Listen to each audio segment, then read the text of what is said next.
Hi, I'm Anne Harrod from the Cookalong Clwb, and I'm going to show you how to make stew.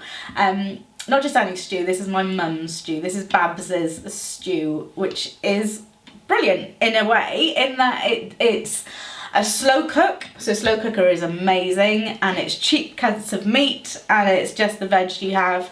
Chuck it in the pan. It cooks on its own. So this is super easy, 10 minutes to get it going. And then you want to cook it in a slow cooker probably about 3-4 hours. Let it cool, leave it overnight and have it the next day. That's where you're going to get the maximum amount of flavour. I went to the butcher to get some shin. So there's these lovely bits of shin. You can get stewing steak if you want to.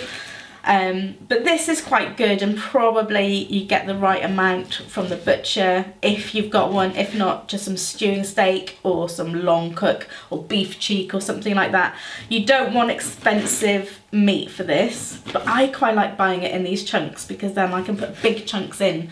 It's going to cook for a really long time, so the big chunks are better. If you cook them too small, cut them too small, it's just going to be, you're just going to lose that texture really. So these are just bits of shin which come from the leg. They've done a lot of work walking around the fields, so you know, you've got some sinews and things going on there. Leave it all on. It's going to cook for hours and hours and hours, so leave it on. And the thing about the slow cooker is it can cook for hours and it's not going to cost you a fortune in electric. So it's the perfect vessel. You could put this on before you go to school, or when you come back and have it for the next day. You know, this is don't worry too much about it. It's very forgiving. So I've got 500 grams of shin, easily double the recipe, and then you've got plenty for the freezer. You know, it's always good to slow cook and have things ready for other days, and this is a great meal for a cold day. It's hearty, absolutely hearty, and by cooking it for a long time you're going to get so much flavour out of it, which is what you want. So I've just roughly chopped those.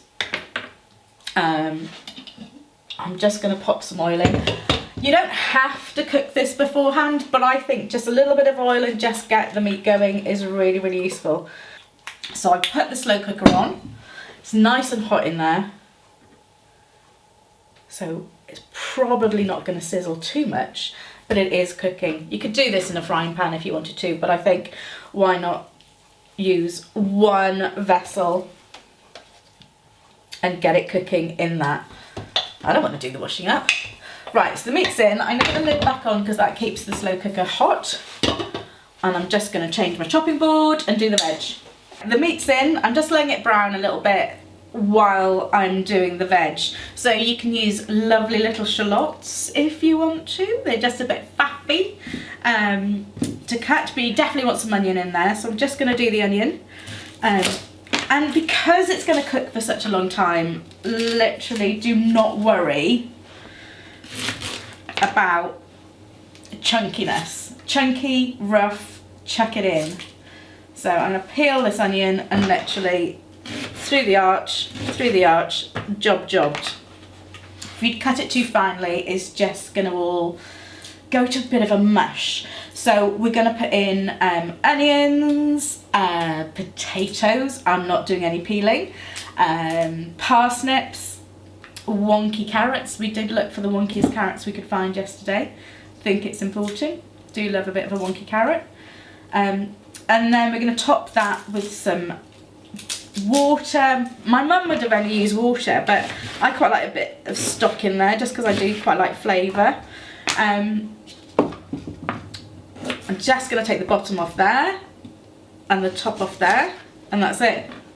I'm going to chop it really roughly because you kind of want that big, thick, chunky texture.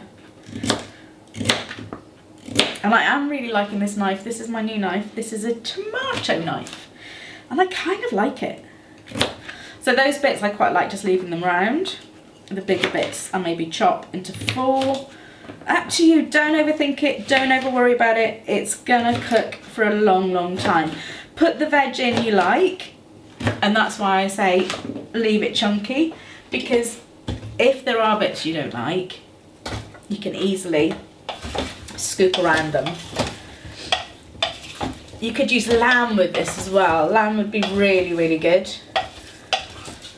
Or pork. Lamb, you could add some red currant jelly and maybe some mint, and that would be delicious. Or pork, you could put a bit of apple juice in there. A bit of cider if you wanted to. The alcohol will cook off, so it's fine.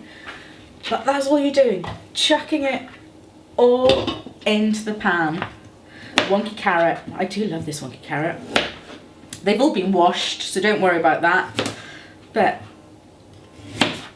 just chuck them in, the wonkier the better. Potatoes going in. I'm not peeling them. Life's too short. Chunky. You could even put some beans or lentils or barley in this, or use those instead of the meat. You know, this is about chucking everything in the pot, adding a bit of flavour, letting it cook for a long time, and having some delicious hearty food. One thing my mum does say is you can't have stew unless you have swede in it. I will peel the swede, just it is quite a tough outer coat, but these are really good winter vegetables, and swede and beef go really well. So I'm just going to give that a quick peel, but the rest of it, chuck them in. Don't worry about it, whatever veg you have.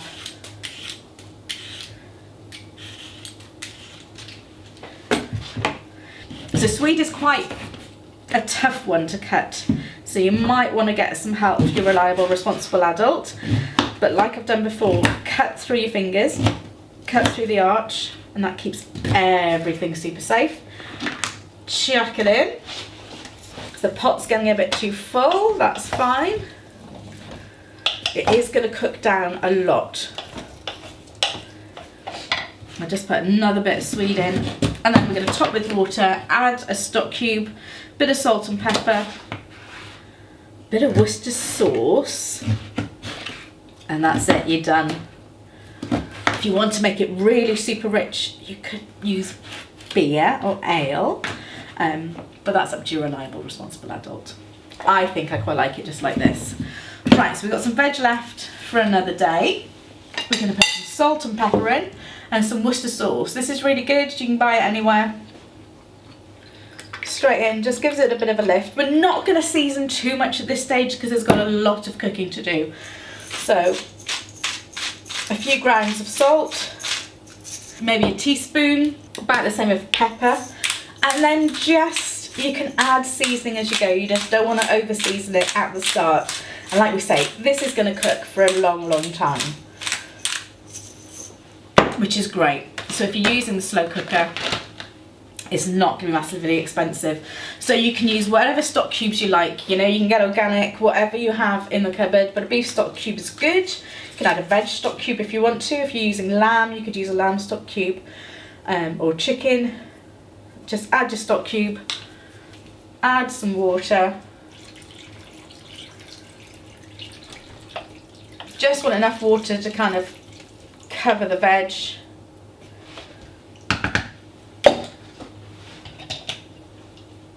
Lid on. That's all you have to do. Give it a stir every hour or so, and leave it to cook. And then if you leave it overnight off, when you get home the next day, you can just heat it up again and put the lid like that, and it'll just be really unctuous and delicious. So this has been, it smells incredible to be honest, but this has been cooking for about 4 or 5 hours in the slow cooker. I did switch it off, and I have just heated it up again and left the lid on a bit of an angle just so that it can evaporate.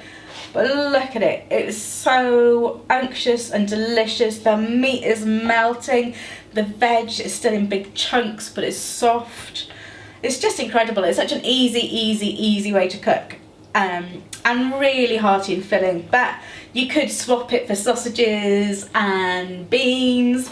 You could just use it completely veggie with beans and chickpeas and barley and things like that. You could add beans to it to make it go further.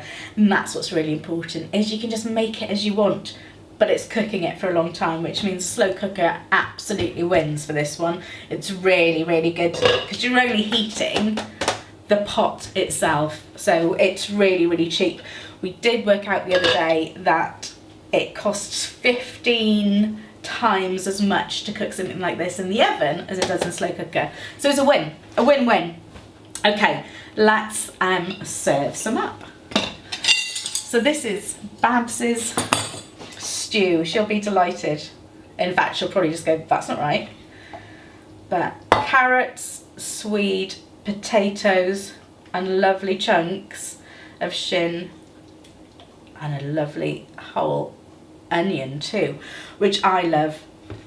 But like we said, you can leave bits out or pick the bits out you really like, should you wish to.